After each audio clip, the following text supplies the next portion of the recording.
सभी दर्शकों का प्रतिज्ञा 21 चैनल में हार्दिक स्वागत है।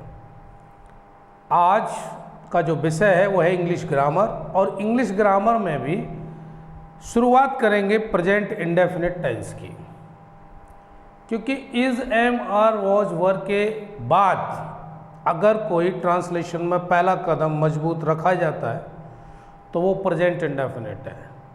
तो आज प्रेजेंट इंडेफिनिट टेंस के बारे में अध्ययन करते हैं। आइए देखते हैं। Present indefinite tense. अब यहाँ पर जान लेना ये बहुत ज़रूरी है कि ये प्रेजेंट इंडेफिनिट का क्या मतलब है।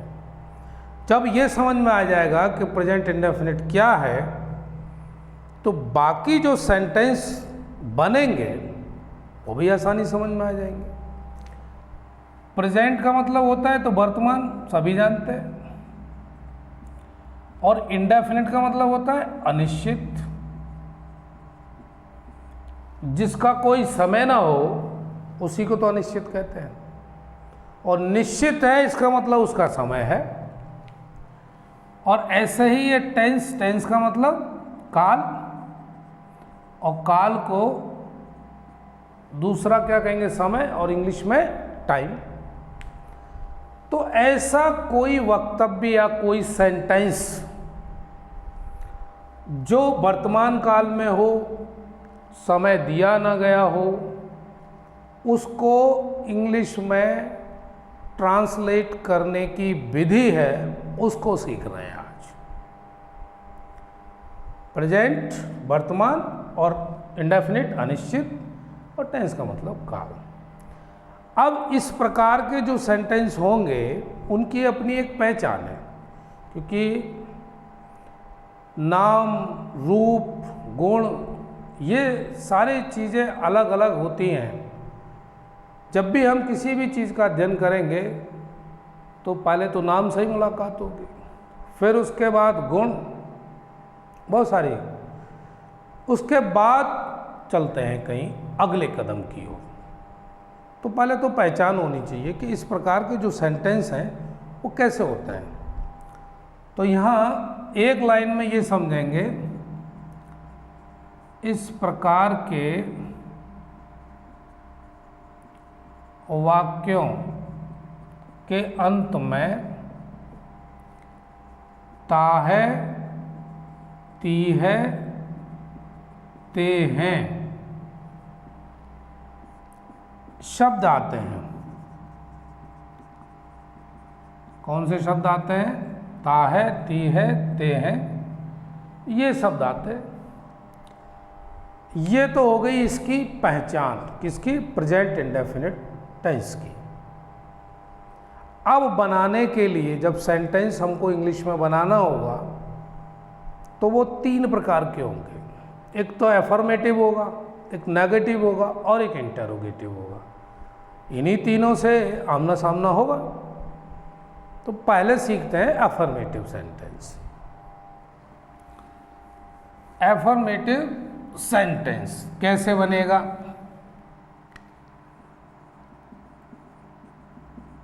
एफर्मेटिव सेंटेंसेस, इसको बनाने के लिए सबसे पहले सब्जेक्ट,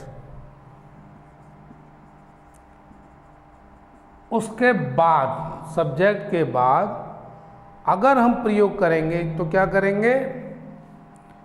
वर्ब की फर्स्ट फॉर्म, उसके साथ एस या ईएस, फिर ऑब्जेक्ट। लेकिन एक बात और भी ध्यान रखनी है कि ये केवल सिंगुलर सब्जेक्ट के लिए है। सिंगुलर सब्जेक्ट के लिए ये जो रूल है एफर्मेटिव सेंटेंस का, ये केवल सिंगुलर सब्जेक्ट के लिए है, एक वचन कर्ता के साथ। बहुवचन की बात अगर आएगी तो रूल बदल जाएगा। तो पहले एक वचनकर्ता का ही समझ लें।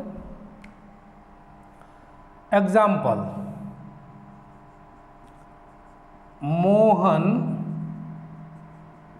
बाजार जाता है, मान लो ये सेंटेंस है, तो नियम के मुताबिक वाक्य के अंत में तो ता है आ ही गया, प्रेजेंट इंडेफिनिट की एक पहचान हो गई। दूसरी, इसमें समय नहीं दिया है, ये समय नहीं बता रहा है, मोहन बाजार जा रहा है, जाता है, लेकिन कब जाता है ये तो पता ही नहीं है, तो ये इंडेफिनिट भी हो गया। और बाकी बचा तीसरा, प्रेजेंट, तो वर्तमान में है, ना तो ये भूतकाल में है और ना ही भविष्य की घटना है, ये वर्तमान, मोहन बाजार जाता है। तो प्रेजेंट इंडेफिनिट को समझने के लिए हमारे पास दो बातें बहुत ही महत्वपूर्ण है। एक तो वाक्य के अंत में ता है, ती है, ते है आते हैं, और दूसरा भाई इसमें समय नहीं दिया रहता। अब इसको बनाएंगे, चूंकि ये सब्जेक्ट सिंगुलर है, तो पहले तो मोहन ही लिखेंगे, फिर वर्ब जाना हो गया, तो जाने को इंग्लिश में गो कहते हैं, लेकिन ये सब्जेक्ट सिंगुलर है, तो इसमें या तो एस लगाओ या ईएस लगाओ। तो जो वर्ब ओ पर छूट रहे हैं उनमें ईएस लगाते हैं, यानी लास्ट में ओ आ रहा है, छूटने से मेरा मतलब जो लास्ट में ओ है, तो फिर यहाँ ईएस लगाएंगे, एस नहीं लगाएंगे। गोज कहाँ जाता है, बाजार, टू मार्केट, ये हो गया भाई, Mohan goes to market, Mohan बाजार जाता है। दूसरा, वह अपना काम करती है, अब यह भी सेंटेंस है। अब इसमें ती है आ गया, पहचान बराबर है क्योंकि प्रेजेंट इंडेफिनिट का है ये। अब वह के लिए या ही तो लगाएंगे नहीं, क्या लगाएंगे, शी, वह अपना काम करती है, तो फीमेल है, शी। अब काम करने को क्या बोलते हैं, डू। अब चूंकि ये ऊपर छूट रहा है तो यहां भी ईएस लगा दो, does, she does her work, logy बन गया सेंटेंस। इंग्लिश की शुरुआत यहीं से होती है, जब तक हम ये ना समझेंगे कि भाई ये सेंटेंस बनेगा कैसे, तब तक आगे की तो बात हो ही नहीं सकती। तो यहाँ तक तो बात क्लियर हो गई कि अगर सब्जेक्ट सिंगुलर है तो उसके साथ वर्ब में एस या एस जोड़ देते हैं। कौन सी वर्ब होनी चाहिए, फर्स्ट फॉर्म होनी चाहिए। दूसरा, एक और बनाते हैं सेंटेंस,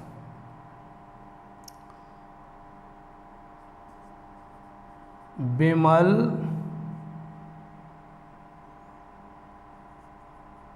आम खाता है, मान लो ये सेंटेंस है, विमल आम खाता है, विमल ईट्स मैंगोज, क्योंकि यहाँ पर हमने ईएस तो नहीं लगाया, एस लगाया, क्योंकि ईट जो वर्ड है इसके पीछे वो तो आ नहीं रहा है, तो ईएस लगाने का मतलब नहीं, तो हमने क्या लगा दिया, एस। इस 3 एग्जाम्पल से ये समझ में आ गया होगा, हर हाल में आया होगा कि अगर सब्जेक्ट कैसा है, सिंगुलर, तो वर्ब की फर्स्ट फॉर्म में एस या एस लगा के और उसके बाद ऑब्जेक्ट जो आता है उसको लगा देते हैं और ये सेंटेंस बन जाता है। ये है प्रेजेंट इंडेफिनिट में एफर्मेटिव सेंटेंस। अब बात आती है दूसरी बात क्या आती है कि अगर सब्जेक्ट बहुवचन हो, क्या हो, बहुवचन। बहुवचन का मतलब प्लूरल, बहुवचन कर्ता के साथ, तब हमारा सब्जेक्ट, फिर वर्ब की फर्स्ट फॉर्म और फिर ऑब्जेक्ट। अगर सब्जेक्ट प्लूरल है तो बिल्कुल ज़रूरत नहीं है वर्ब की फर्स्ट फॉर्म में एस या एस लगाने की। जैसे मैं एक पत्र लिखता हूँ। अब यहाँ जान लेना बेहद ज़रूरी है, आई वी यू ये सभी क्या आते हैं प्लूरल में, यानी बहुवचन में। ये कभी भी यूज नहीं होंगे किसमें, सिंगुलर में। तो I write a letter, I write a letter, मैं एक पत्र लिखता हूं। तो यहां मैंने कहीं भी एस लगाया ना एस लगाया, राइट्स नहीं लिखा, क्योंकि यहां बोल रहा हूं कि आई वी और यू ये सब प्लूरल में गिने जाते हैं, और ये अंग्रेजी का नियम है। जो भी अंग्रेजी पढ़ेगा भाई इस नियम से गुजरेगा, वही आपके सामने, कोई नया चीज तो है नहीं। दूसरा, तुम बहुत तेज दौड़ते हो। अब ये है सेंटेंस, यहां लिख दो यू, तुम की अंग्रेजी तो यू हो गई। अब उसके बाद सीधा वर्ब से ही मुलाकात होनी है, यू रन वेरी फास्ट, ये बन गया। पहचान अगर हमारे पास सही है, पता सही है, तो मंजिल तक पहुंचने में देर नहीं लगती। पहचान ही गलत है तो कहाँ कहाँ सिर मारेंगे, सीख नहीं पाएंगे। तो इसलिए पहचान समझ में आ जाए, फिर रूल समझ में आ जाए, तो फिर बचता ही क्या है, पर तो सीख ही गए। तो इन दो सेंटेंस से हम ये समझ गए कि अगर सब्जेक्ट बहुवचन हो तो किसी भी सूरत हाल में यूज नहीं करना है वर्ब की फर्स्ट फॉर्म में एस या ई एस, केवल करना है तो सिंगुलर के साथ करना है। अब प्रेजेंट इंडेफिनिट में एफर्मेटिव हम समझे, ठीक। अब हम लोग समझेंगे नेगेटिव।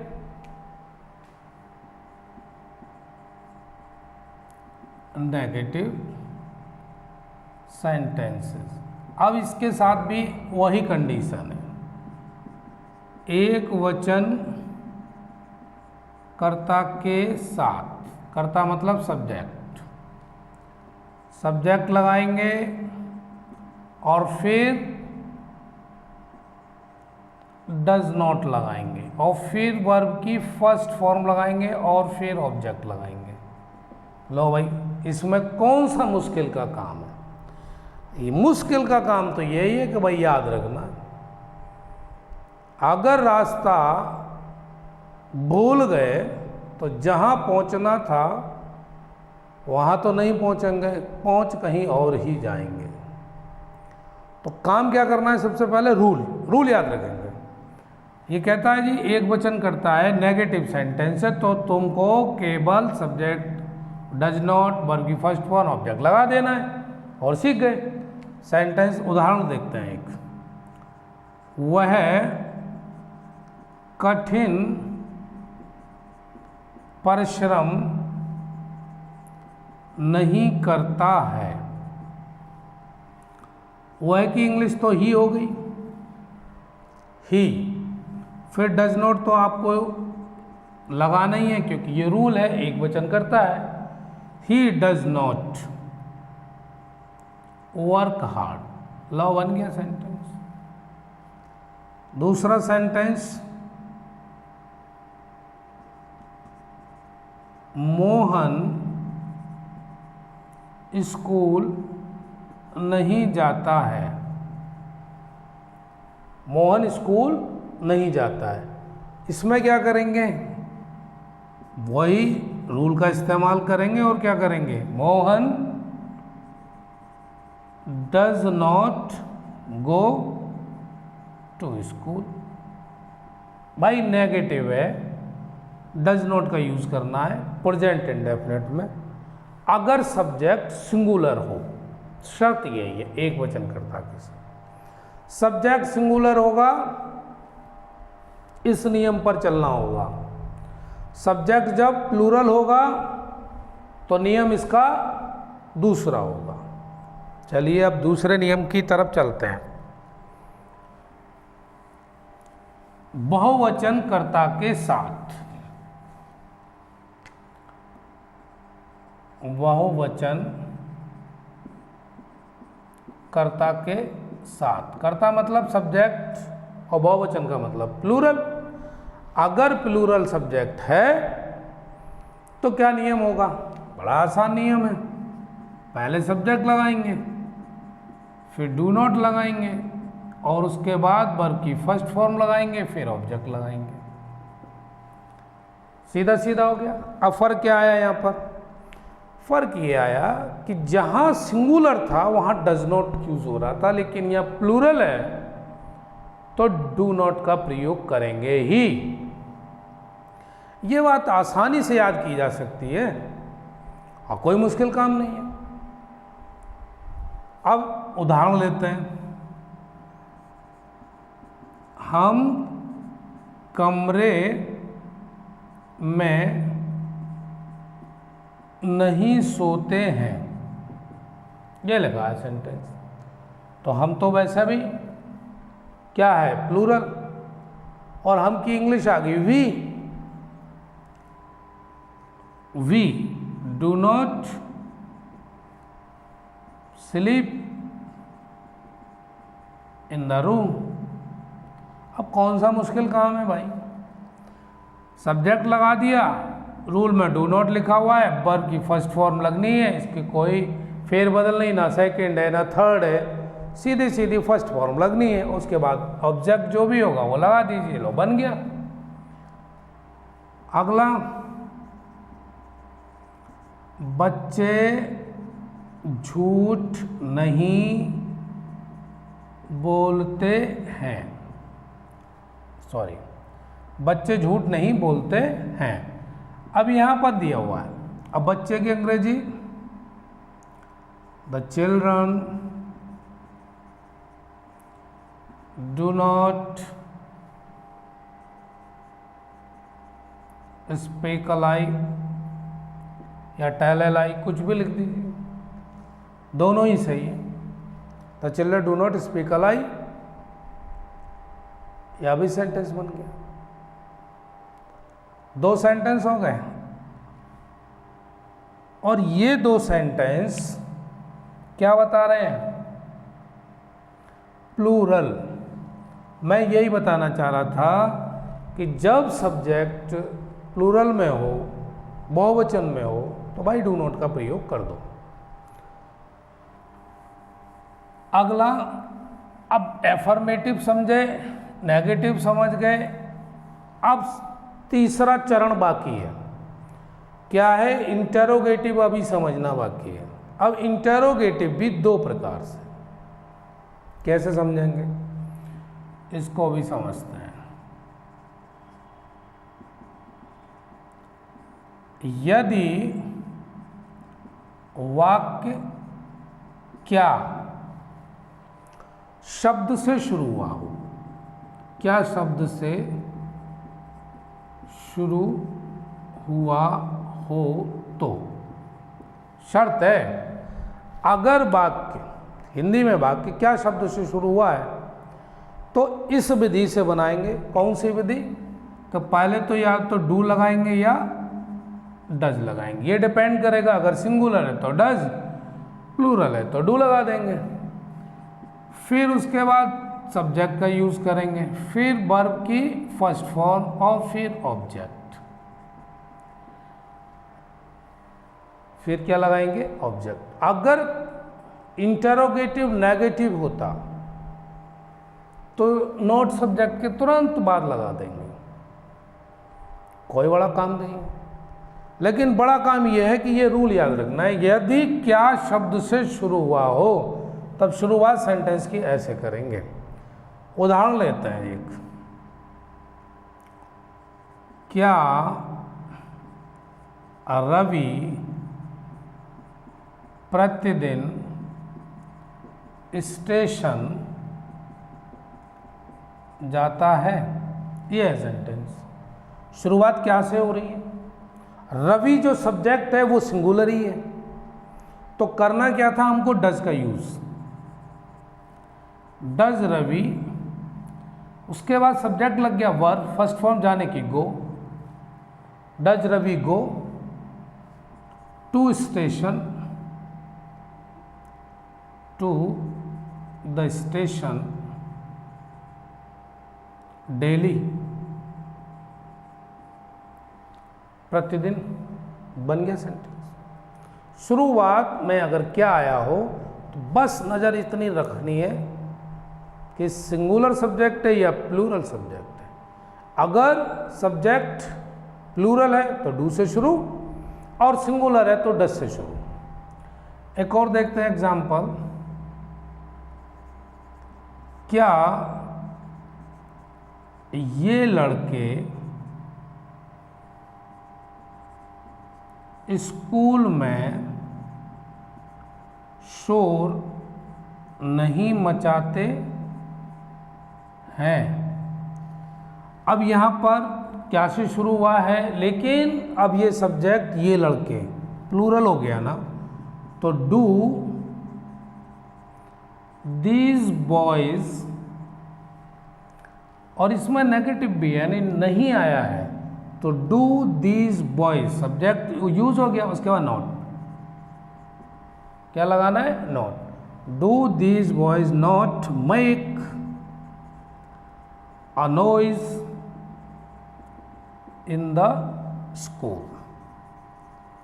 भाई दो सेंटेंस आपके सामने हैं, और ये आपकी जितनी भी शंकाएं हैं उनको दूर करने के लिए पर्याप्त है कि अगर क्या शब्द से शुरू हुआ हो प्रेजेंट इंडेफिनिट में, तो हम इस रूल के अकॉर्डिंग सेंटेंस को बनाते हैं, और वो आपके सामने बने हुए हैं। तो ये हुआ इंटेरोगेटिव का एक प्रकार कि भाई अगर सेंटेंस हिंदी में क्या से शुरू हुआ है तो ऐसे बनाएंगे।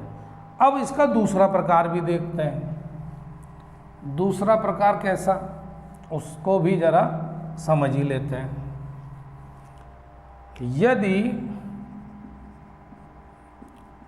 वाक्य के बीच में कोई प्रश्नवाचक शब्द आया हो, क्या आया हो? कोई प्रश्नवाचक शब्द आया हो, जैसे क्या, कौन, कहाँ, कब, ये सब क्या हैं? प्रश्नवाचक शब्द है। अगर ये वाक्य के बीच में आ जाए तो कैसे बनाएंगे? सबसे पहले वही क्वेश्चन वर्ड की इंग्लिश लिखेंगे, फिर उसके बाद डू या डज, ये डिपेंड करेगा सब्जेक्ट के ऊपर, फिर उसके बाद सब्जेक्ट लगाएंगे, क्या लगाएंगे? सब्जेक्ट, फिर लगाएंगे वर्ब की फर्स्ट फॉर्म, फिर ऑब्जेक्ट, और फिर क्वेश्चन मार्क। इतना बार काम करना बाकी रह जाता है। अगर वाक्य के बीच में कोई प्रश्नवाचक शब्द आया हो, बिल्कुल ठीक से समझ लीजिए, कब, कहाँ, कौन, क्या। अब मैं एक एग्जांपल देता हूं। तुम कहाँ रहते हो, मान लो ये सेंटेंस है। अब बीच में तो आ गया कहाँ, ये प्रश्नवाचक शब्द आ गया कहाँ। पहले अंग्रेजी सीखी लगाइए, क्वेश्चन वर्ड जो है कहाँ की, वेयर। तुम जो है ये प्लूरल में लेंगे या सिंगुलर में लेंगे, ये बात अब आप सीख ही गए होंगे। ठीक है ना, कि ये सब्जेक्ट जो है वो एक वचन है या बहुवचन है, तो ये बहुवचन हो गया। तो जैसे ही बहुवचन हमको पता चला तो डू या डज में से एक चुनाव करना है? तो डू लगाना है क्योंकि ये बहुवचन है। वेयर डू यू, और रहने की होगी ले, बन गया भाई। एक बार मन लगा के समझ लो, 10-15 मिनट में अगर हम एकाग्रचित होकर किसी चीज़ को सीखने के लिए समय दे रहे हैं, वो जीवन भर के लिए तैयार हो रहा है हमारे लिए, तो क्या बुराई है भाई, टाइम दे दो। वेयर डू यू लिव, अगला सेंटेंस वह क्या करता है। अब मान लो ये है सेंटेंस, फिर आगे बीच में इसकी इंग्लिश क्या होगी, क्या की व्हाट, और एक वचन है तो यहाँ डज लगाएंगे ना, व्हाट डज ही, और सब्जेक्ट हो गया ही, और करने का हो गया डू, लॉजी बन गया। ये बहुत छोटे से शुरुआत, फिर सेंटेंस को बड़ा बड़ा बनाना सीखें। पहले ये कंसेप्ट तो समझे कि पहले भाई डू कहाँ लगना है, डज कहाँ लगना है, क्वेश्चन वर्ड कहाँ लगना है, ये चीज़ तो समझ में आ जाए।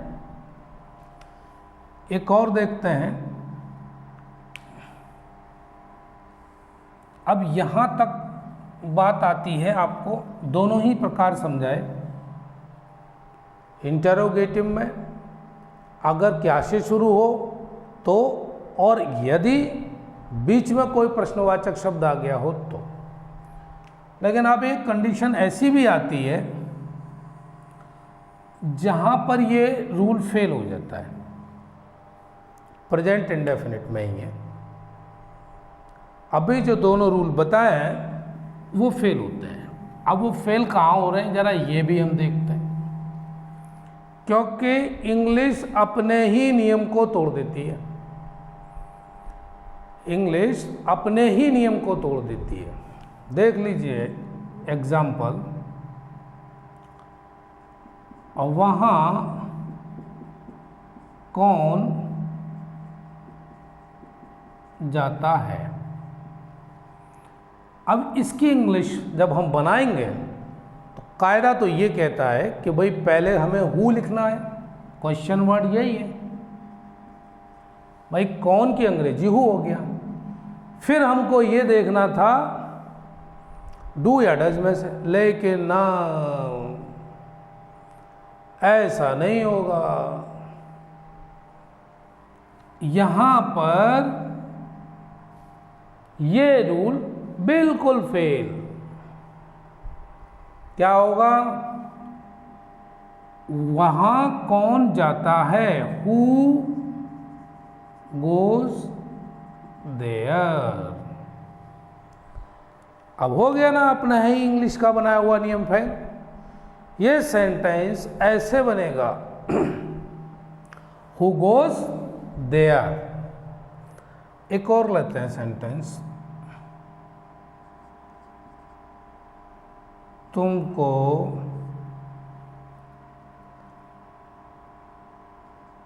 पहले घंटे में हिंदी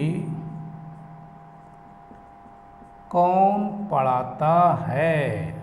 अब एक और आ गया सेंटेंस जिसमें कौन यूज हुआ, तो यहां भी ऐसे ही बनेगा, who teaches you Hindi in the first period।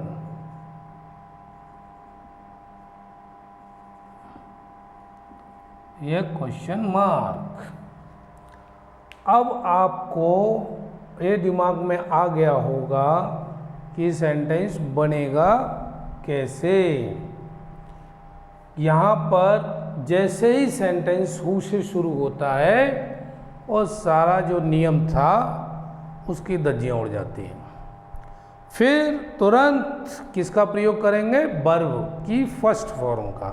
क्यों करेंगे, क्योंकि ये जो हु है ये सब्जेक्ट का काम कर रहा है, वो भी सिंगुलर सब्जेक्ट का। इसलिए इसके साथ ऐसा व्यवहार किया जाएगा। किसके साथ? हु के साथ। यहां तो रही बात प्रेजेंट इंडेफिनिट में इंटरोगेटिव की, और एफर्मेटिव और नेगेटिव तीनों समझे। अब कभी कभी इसमें एक दशा ऐसी भी आती है, जैसे वह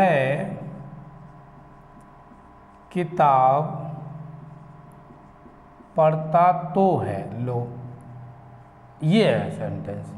अब इसमें घुस गया तो, इसने एंट्री मार दी इसमें, पढ़ता तो है, खाता तो है, सोता तो है, इस तरह का सेंटेंस आ रहा है। तो यहां समझदारी ये रखनी है कि उसके हेल्पिंग वर्ब को उठा के रख देते हैं। जैसे he does read the book. अगर ये सेंटेंस ऐसा होता, वह किताब पढ़ता है, मान लो ये था, तो ऐसे बनाते ही रीड्स द बुक। लेकिन उसने क्या कर दिया, वह किताब पढ़ता तो, तब आपको क्या लगाना पड़ गया? डज। और डज लगा दिया तो यहाँ ऐसे लगाने की जरूरत तो है ही नहीं। तो he does read the book, वह किताब पढ़ता तो है, वह खाना खाता तो है। अगर यहाँ पर जो एक वचन है, अगर बहुवचन होता, मान लो बच्चे दौड़ते तो हैं, बच्चे दौड़ते तो हैं, तो क्या लगाएंगे? चिल्ड्रन डू, है ना, क्योंकि वहां बहुवचन हो गया तो डू लगा देंगे। यहां पर पढ़ता तो है, खाता तो है, सोता तो है। बस इतना ध्यान रखना है कि यहां पर डू या डज का प्रयोग सब्जेक्ट के तुरंत बाद कर दो और वर्ब की फर्स्ट फॉर्म का प्रयोग कर दो। ये रहा प्रेजेंट इंडेफिनिट का छोटा सा नियम। अब आप इसी नियम पर आधारित कुछ सेंटेंस बनाएं, घर पर अभ्यास करें और सीखें। तुरंत आपको पूरी तरह से महारत हासिल हो जाएगी इसमें। केवल प्रेजेंट इंडेफिनिट टेंस की आज चर्चा हुई है। आज की क्लास वह यहीं छोड़ते हैं। मिलते हैं फिर किसी नए टॉपिक के साथ। तब तक यूं ही जुड़े रहिए। धन्यवाद।